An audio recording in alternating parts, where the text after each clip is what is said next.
That looks great. I think That sound okay? Yeah, that sounds great. Okay. We're in. We're live. Got things Live. figured out. We were just having a little pre-live conversation about the Broncos situation. Man, the pod, we spent a lot of time talking about how quarterbacks, there's a wide gulf between average quarterback and bad quarterback. And I feel like the Broncos are living various versions of that fall down from grace. Little did we know that no quarterback was actually an option on the table. Oh my God. Yeah, it's gonna be nuts. I mean, yeah, my favorite story was that they tried to sign their offensive quality control coach. So good. Can you believe that? Just like 1 minute you're like doing film cut-ups and doing like some self-scouting reports, and the next it's like, can you wear a wristband? Can you run? Honestly, I'm a little disappointed they shot it down. Like the NFL should have just been like, you know what? Fuck it. 2020, let's do it. The NFL doesn't care. The NFL is like, look, if you're the Steelers and you're the Ravens, you can get your game rescheduled. But if you're the Niners, fuck you. This is really what it comes down to. But yeah, let's see. What's up, Jacob? How's it going? Hello. How has your Sunday been so far? I actually, I've got the score up for Chelsea Tottenham up on the old screen. We'll see how that goes. It was halftime. Had to run. It's a big game. It's a big game. I have not been watching anything. Really. I have been slowly getting more and more into the Premier League. I like Barcelona, so that's been sad the last couple of years. So I've branched out. I've gone to new things. This is the part where I nod and pretend like I know what's going on, but really just. So we have got, let's see, we've got some active players. We've got some inactive players. Active, it looks like Deebo Samuel and Brandon Ayuk may be the same person because they cannot be on the field at the same time for the 49ers, apparently. Brandon Ayuk is out with the Rona or with a close contact of Rona. Maybe he didn't wear a mask. Maybe that's the problem. And then you've got Deebo Samuel, who's coming back. Looks like Traveris Moore is going to get another start. Sherman might come back this week, which will be good. Yeah, I mean, it's going to be interesting. If the Niners, at this point, the Niners, like, they can't really lose. If they lose the game, that's great draft position. If they win, it's like, hooray. Better than the Rams. But I don't know, man. I feel like the Rams are a slightly different team this week than they were a couple weeks ago after throttling the Bucs. Although I feel like the Bucs are, I don't know, like they keep regressing to average. Every time you think they're better, they come back down. Every time you think they're worse, they come back up. Yeah, they just you never know what you're getting from the Bucs week to week. Yeah, so it's hard to know like what version, but I don't know. Yeah, it does feel, I think, just in general, maybe it's just because of the way the season continues to roll on. Like I don't know, there's less and less hope every week, you know, as far as things go. But yeah, it doesn't feel very promising. Yeah, I think Jacob says that he's going for that draft position. I tend to agree. At this point, we're starting to think about quarterbacks and who we're going to get. I was watching Alabama play yesterday, and I was like, I mean, let's take a look at this quarterback and see how he does. And it's like, it's fine. At least in that one game sample. Yeah, I mean, I remember, like, hopefully he's better. Mac Jones last year, when he would come in for Tua, was like fucking garbage. I remember, like, doing some of those Alabama games last year, and he looked awful. I wouldn't say that he was necessarily good. He was just kind of there, and it's really hard. It's really hard to evaluate Alabama quarterbacks just because their offense and the talent on the team is just so much better than everyone else. There are a lot of times where it's like, dude's wide the hell open, right? But he had one good pass in the end zone on play action. That was pretty good, but nothing special. Still, I can't wait till we do our Zach Wilson breakdown. That'll be a lot of fun. We'll see how far he falls. It'll be like the one time in the entire calendar year that we get to spend evaluating good quarterbacks, pretending like the 49ers have a shot at getting any of them, when in reality, we're not going to fuck with any of those guys. Yeah. I think the story coming out of last game, David, I'm not getting my hopes up for Zach Wilson either. If you've got, one thing, if you remember one thing from the game against the Rams, the last time they played, it was Aaron Donald being a non-factor. It was the game plan, getting out to the edges and getting outside of the hard edge that the Rams are trying to set. And really, I mean, that game plan looks more impressive considering what the Rams have been able to do to the Buccaneers, and considering that their defense really is one of the best defenses in the NFL this year. Their new defensive coordinator is getting lots of, accolades. He's like the new hot young defensive coordinator who's matched up with the new hot young offensive mind. And they're going to have great little football babies on the field. This is a story coming out of the Rams camp and really from the Rams reporters. But you think about that game plan that Shanahan put together, and it was pretty brilliant. I mean, and it really did break down that Rams defense. Are we going to get a similar type of game plan from Shanahan, a similar type of game plan, meaning attacking the edges, long runs kind of thing, or do you think he's going to come with something else? Yes, I mean, so you would feel like the Rams are going to have a plan for that kind of stuff again, right? So you would hope that like they're looking at the way that first game went and they have a little bit better of an idea of like, okay, if we see a similar approach from them, like what can we do to be able to like do a better job of slowing that down, right? So I think like, I don't know, it would be it would be weird if you see them come out with like the exact same game plan. Like I don't think you would expect that from Shanahan, right? What we I think expect more from him is to continue to kind of like layer on that stuff, right? Like I think you show similar looks, you give them a very similar picture. So this now prepared Rams defense says like, oh, we recognize that from the last game, right? This is the time that they're going to like swing the screen out to Debo or whatever as he comes around in motion, like any of those things, those looks that you give him from last week.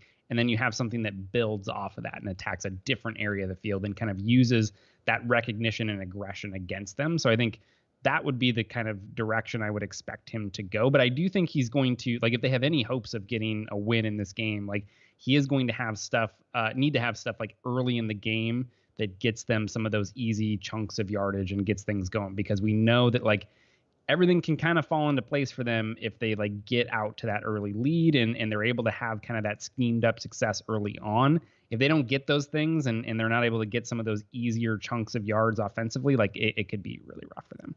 Yeah, and so Paolo asked, what are the chances we pull out a W this Sunday? I'd say they are less than 50%. But not out of the realm of possibility. I think it just depends on whether or not the Niners can execute that kind of underdog game plan that we talked about a couple weeks ago on the pod. And when you think Debo's coming back, Brandon Ayuk is not there, which means that now you've got Jalen Ramsey. Does Jalen Ramsey shadow, which is something he does sometimes, does he shadow Debo? Or does he just kind of play whomever is across from him? Because, I mean, at this point, you've got Kendrick Bourne, you've got Debo, and then you've got, I think maybe Mostert's coming back this week, although maybe not. I'm not sure. I haven't been able to see the updates as to whether or not he's coming back. But at this point, he is the offensive weapon. You're not going to match him up against Jordan Reed. Right? Last time the Niners played, you had Kittle, I think. So you had that as a potential option. But now it's like Debo, and that's that. So do you shadow Debo? I don't know. I mean, I wouldn't be surprised if it happened, but I don't expect it to happen. Like, I don't think that Debo is like as good of a weapon downfield. You think of so much of his impact, it comes with from him getting the ball, like sometimes, a lot of times really behind the line of scrimmage or right at the line of scrimmage, and a lot of the jet stuff and the screens and all of that. Right. And so I don't think that defending that, you're not getting the benefit defensively by having like Ramsey shadow a player like that, right? Like that's not really leaning into what Ramsey does best, right? He's going to be the guy that you want, defending stuff that's further down the field and like being able to take on the intermediate and the deeper routes and those kind of things. So I don't know that Debo, I mean, he's going to be, the Niners maybe only threat. I mean, obviously you mentioned you have Bourne on those kind of things, but I don't know that he's a big enough threat there, that there's like a big enough distinction between the 49ers receivers and those elements that you're going to like waste the game planning effort to like move Ramsey around and like shuffle pieces. I think you just kind of let him like stick with your base defensive structure and roll with that. Yeah, Jordan Reed is an interesting play here. I thought about starting him in daily fantasy this week because there's no one else really who's going to get targets for the Niners other than Debo, and I think Jordan Reed gets a lot of targets. I think he's seen at least 6 targets when he's played, and Mullins likes to throw short. So you've got, I think, a player who's going to get lots of targets. And in daily fantasy, it was basically Kelsey, Waller, or the field of tight ends that are going to like either get a touchdown and pay off or not. So I thought about Jordan Reed, but I ended up paying up for Kelsey because I think that Raiders-Chiefs game is going to be interesting. So David asks, unrelated to this week's game, did we see that Saleh is BetOnline's odds-on favorite to get the Lions head coaching job? I didn't see that, but I did see, like, I got a notification. I haven't read the article yet, but Kawakami essentially mentioning that, like, it seems all but certain from, I guess this is a purely based on the headline, that he seems to think that Saleh to the Lions for that job is Wow. basically done. That's nuts. That's pretty wild. I mean, good for Saleh. I think he deserves a shot. It'll be interesting to see what happens with the Niners defensive coordinator spot at that point. I mean, you've got oh man, you've got former defensive coordinator Gus Bradley, or not Gus Bradley, Dan Quinn, who is available. He's out of a job. We'll see. We'll see what happens there. Maybe he ends up reporting to Shanahan as opposed to the other way around. That would be interesting.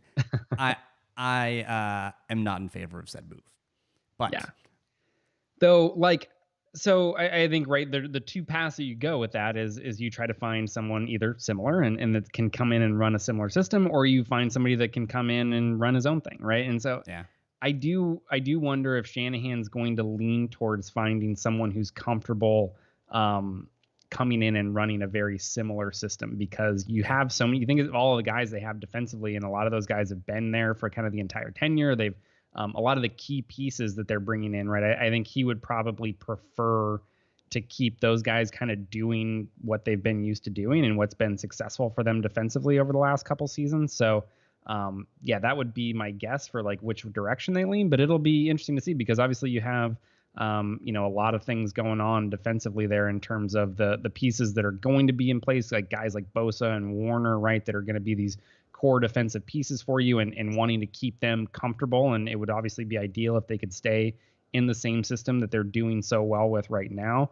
But then you have potentially like shakeup in the secondary, right? Like, who knows if Sherman's going to be back?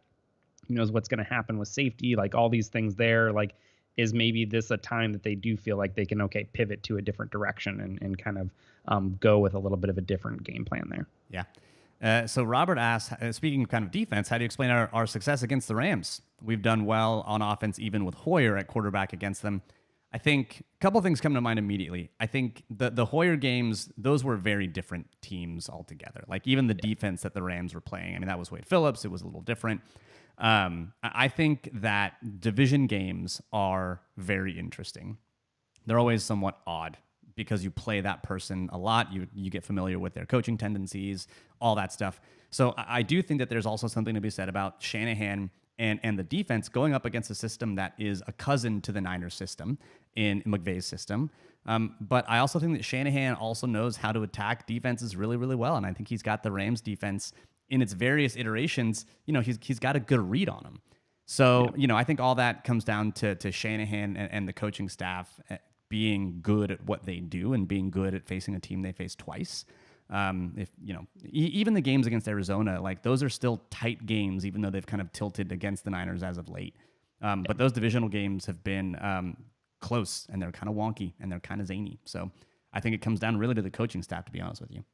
Yeah, I mean, and you think about it too, like the NFL as a whole, like the talent disparity really between most of these teams, right, isn't really that great. Like, a lot of, we see weird shit, unexpected shit happen every single week pretty much in the NFL. And so there is like, you have that element of any given Sunday to begin with, that just kind of the randomness of the NFL because of how closely talented most of these teams are at the stage. And then you bring in like the familiarity that you're talking about there with not only being a division opponent, and that always seemed to kind of lending itself to more close games in a lot of situations anyway, but the fact that, obviously Shanahan's so familiar with McVay and what he's doing offensively, like, you have to feel like he's got a hand in kind of like helping his defense out, keying up some concepts and knowing what to look for, and like helping out in that element as well. So yeah, I think it's just like that familiarity is going to lend itself usually, unless that you do happen to be in a season where there is a wider than expected gap in talent, right? You expect those games to be a little closer. Yeah, and this game's going to be extra weird because I was looking to see if Sherman's going to be back, because Paolo asked, he said Steve Mariucci was on NFL Network and predicted Goff would have 418 yards today, which is an oddly specific number of yards. Yeah, but that's a weird shit they do on those fucking bold predictions. It's like, well, why? Yeah. Anyway, continue. No, I agree. The whole bold prediction thing it kind of locks you into saying really zany shit, because you have to create a talking point so that we can get asked about it on our Q&A. Will our secondary be so vulnerable? Isn't Sherman back? I don't know if Sherman's back. I think he was on track to be back this week, which is why they held him out of the Saints game, so he could have the Saints week and the bye week to come back this week. It's a tricky injury. Apparently, it can linger, so who the hell knows if he's actually going to play. But I will say that last time the Rams and the Niners played, there was some meat that Jared Goff left on the bone. He was missing wide receivers. There were plays to be had, and he didn't have a good game. He had a couple of really good throws, but overall, he didn't have a good game. And so I think that if he's able to play to, kind of a little bit better than he did the last time, yeah, I could see him getting that number of yards, even if Sherman is back, to be honest with you. But, I do think this game has a couple of ways to get out of hand. And it may not be with Goff throwing for yards. It could be with them running the football because they could get to a lead early. Apparently, Tom Compton suffered a freak concussion in a walkthrough, which means Colton McKivitz, yeah.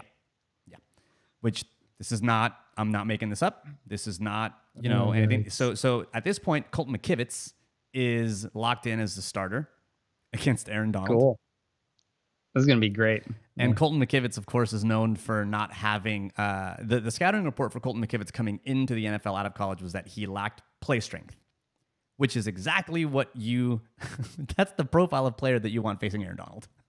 Yeah. I mean, to be honest, I guess to be fair to Colton McKivitz, it doesn't fucking matter what your profile is against Aaron Donald. Like, Aaron Donald's going to whoop your ass kind of no matter who you are and what's going on. Like, they better get the ball out of their hands in 1.5 seconds on a lot of these throws, right? Like, that's really the thing that slowed him down last time wasn't that the interior of the 49ers offensive line did this great job in solo pass protection on him, right? And they were able to just rise to the challenge of Aaron Donald, dude. It was because schematically they were doing things that didn't allow him to get a free rush a lot of times, things like play action where you got to respect those run keys and you're not getting up the field right away, and things where you're just getting the ball out of the quarterback's hands incredibly quickly before he has an opportunity to make any sort of impact. So that was the reason he didn't do anything. It wasn't because they slowed him down while they're sitting there dropping back to pass, right?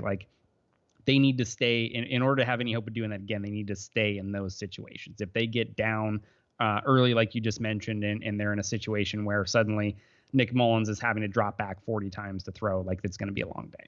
Especially because you've got Trent Williams, who's on the COVID list. So you've got Justin School.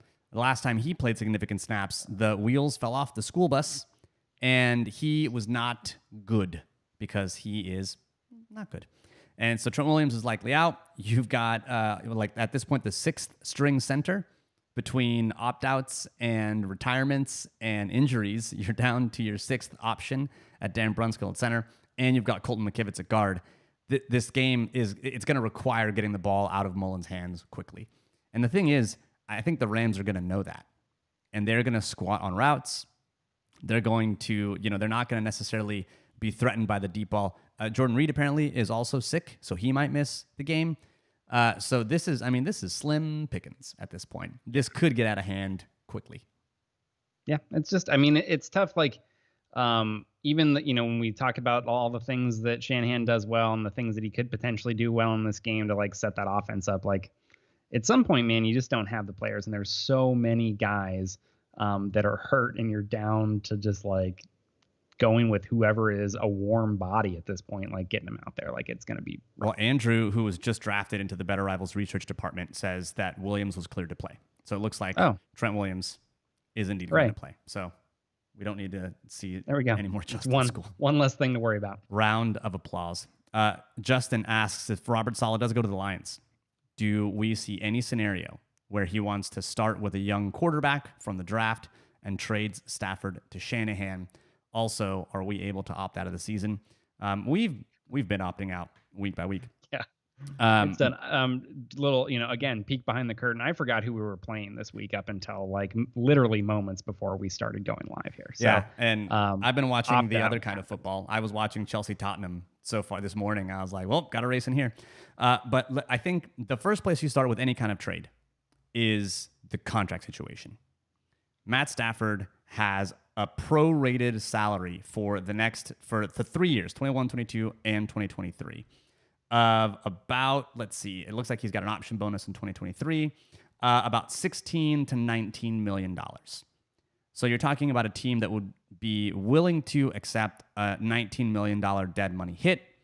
And then you have the Niners who are going to take on the rest of the salary, which is palatable, and you've got some roster bonuses. I don't know that like Saleh and Shanahan are friends, but that doesn't necessarily mean that you're going to be like, yo, here's a free bone. And, like, we're going to start over, and that's that. The cap situation makes more sense than I think players like Matt Ryan and those Kirk Cousins. I think is the other one that gets thrown out because he's got that history with Shanahan. But I do think if the Niners are going to begin to solve their quarterback problem, it's going to be through the draft. It's the most cost-effective way. It's the way to pick the guy that you've scouted and you want. And that, I think, is the smartest play. At that point, I don't know that it makes a ton of sense to trade for a different flavor of average. With Stafford, who I think, is old and has shown some high-level play, but is also just kind of like, he's like the Tampa Bay Bucks of quarterbacking. Like every time you think he's going to be good, he comes back down to average. And every time he looks bad, he comes right back up to average. So it's a different kind of average. And at that point, you kind of keep the devil with Garoppolo, draft the successor, and see what you can do from there. Yeah, I just think like the trade options, while, I don't think you can ever rule some of them out because we've seen Lynch, attempt to be aggressive in the trade market and be willing to pull the trigger and give up some assets on there. I just don't know that they have enough to do it for a quarterback, right? Even somebody like Stafford is going to get like a decent return, right? If you kind of put him on the block and look to trade him and decide you're starting over there, like you're not going to be able to get him for nothing.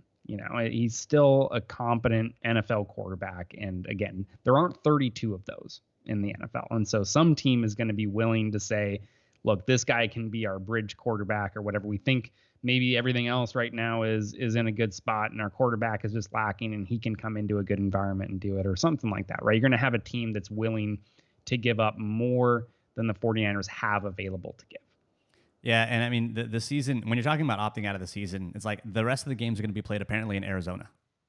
Did you hear about the COVID restrictions that Santa Clara County put in? I did. Yeah.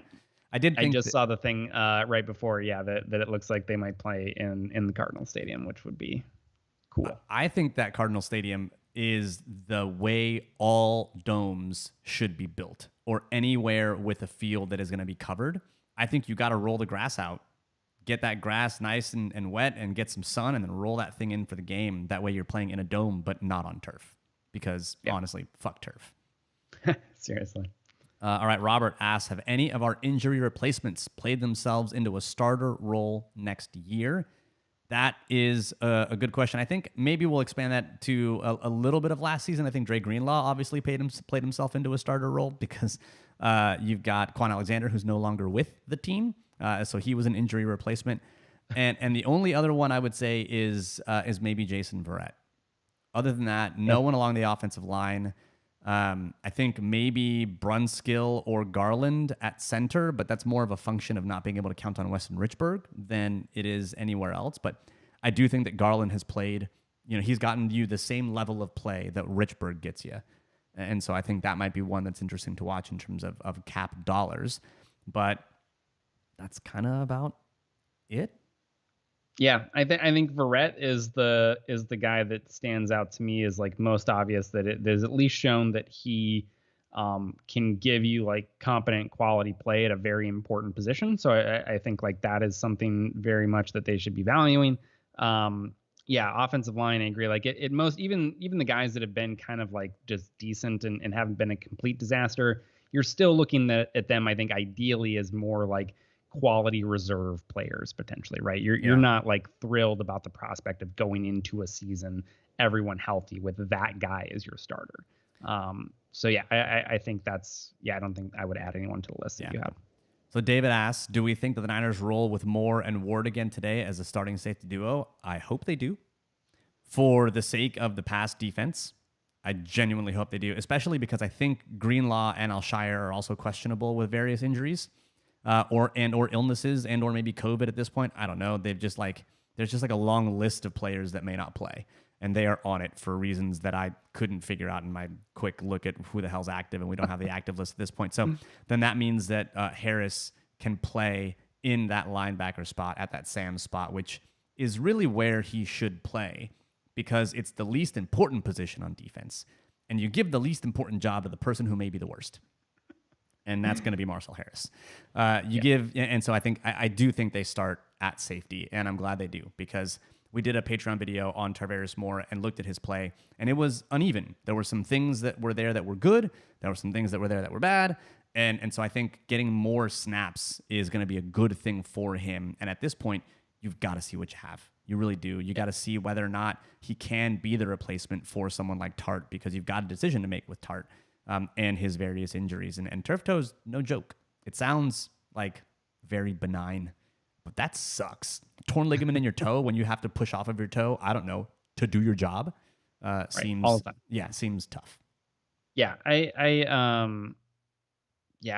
would. I mean, I hope they stick with Moore. Like, it's one of those things where you can kind of understand. Like, I think there have been some players in the past where we've been like, give this guy more time, give him an opportunity to like at least see what he can do in a game situation. And I think there's always going to be an element of that from people like us on the outside, right? Because we don't get to see them in practice. I think it is fair, like sometimes when you get some of those players, like, okay, you're seeing the guys that they are putting out on the field. And you don't think like, we don't think Shanahan or Saleh are idiots or anything like that. Like they can't see how their players are playing. And so you wonder like, okay, if he can't get on the field over some of the guys that are currently getting significant snaps, like what is wrong there? Like what kind of problem do you have? They don't seem to be treating Moore quite that way. They're at least trending the direction of being willing to give him snaps, which makes me think that, okay, he must not be like completely fucking disastrous in practice. Like, and at that point you do want to, get back to that argument of give him more snaps, give him more opportunity. Let's see what he has in a season where you have the opportunity to do some of those things. So the follow-up comes from Robert. What signs of progress are we hoping to see from Moore against the Rams? I'm guessing this is about Tarvarius Moore, not just about the team as a whole. Because at this time, I think the progress I'm hoping to see is progression up the draft order. But I think if you're talking about Tarvarius Moore, I want to see him be quicker to recognize route concepts and where he's being threatened on the field, and then utilizing his speed in order to break on those concepts and actually break up some passes. And it's specifically when he's playing that deep middle safety. I think in the box, you're looking for him to not get bodied by little people. And I can imagine Cooper Kupp bodying that guy fairly easily. So I hope that he ends up, showing a bit more play strength when he's in the box and showing a bit better route recognition when he's playing deep. Yeah, I think for him right now, it's the mental stuff, right? So I don't think you have a good opportunity to see the physical attributes come through if mentally you're not in a great spot and you're not in position to be able to make plays to begin with, right? I think a lot of the kind of the down snaps from him, in the previous game came in situations where, the processing did look a little bit slow. He wasn't in the right spot. So I think you want to continue to see positive movement in that area because the more comfortable he can be, like the better he is on the mental side of things, then you start to let that athleticism show through, right? Because you're not thinking as much about things and you're just kind of able to let that shine through. And so I think that's the direction we want to see him going. All right, so we've got about 4 minutes left before kickoff and before the early games kick off. So get your final questions in. At this point, I was optimistic about the Rams game last time, but the Niners are coming in a very different team. They come in incredibly injured and or sick and or on their third or fourth replacement at certain positions. And to me, matchups are important. And the Rams have a very good defensive line, anchored by Aaron Donald.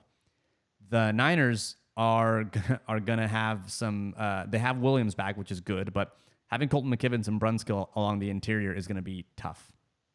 And if they can get pressure on Mullins, I think Mullins showed this season more than any other that he becomes non-functional when he gets pressure, especially if it's quick pressure. And I think that's what the Niners are going to try to prevent. The Rams know they're going to try to prevent that. So that's the cat and mouse game that's going to happen early. If the Niners can get on top of that cat and mouse game, I think that's going to be good. If the Niners find themselves at the wrong end of that cat and mouse game, especially early, I think it's going to be it's not going to be a good game. Yeah, I think, right, the best they can hope for is to keep it close. Like to get ahead early, to like get all of those things that we've been talking about that they do early on in the game so that they can put themselves in a positive situation to try to hold on, right? To work that underdog game plan and hope that you get, some Goff mistakes and you get a turnover defensively, something like that to get you an extra possession. And you can kind of just roll with that, right? But if it gets out of hand early, I think it's a blowout, right? There's no recovering from it. 2 quick questions that came in. Pick the pick. Are any of the guys on the D-line coming back next year except for Eric Armstead? Obviously Javon Kinlaw. I do think Kerry Hyder has played himself into an offer, but he may have also played himself into a larger offer with another team. So I could see that happening, especially if Saleh goes to Detroit. I could see that being something that happens. So what do you think about defensive line, David? I mean, of like the replacement type guys, he's the only one I think that's even in the conversation. But I think Jordan Willis. I throw my name in for Jordan Willis. I would rather see Jordan Willis than Kerry Hyder, to be honest with you. But I think that's TBD based on how the rest of the season goes.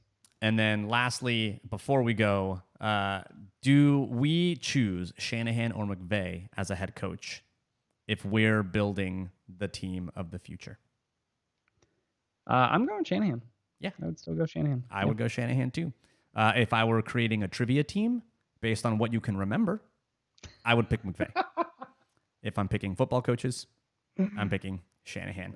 And last question. Justin, do we see any possibility of influencing Andrew Luck out of retirement? I just dropped Andrew Luck in the dynasty team.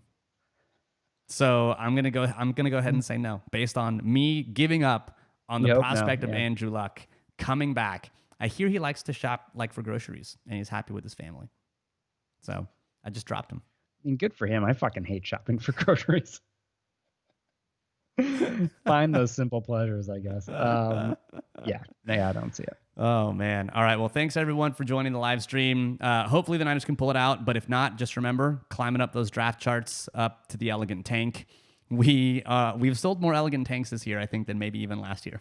So it's gonna be great. But thanks, everyone, for tuning in. Have a fantastic football Sunday. And as always, go Niners.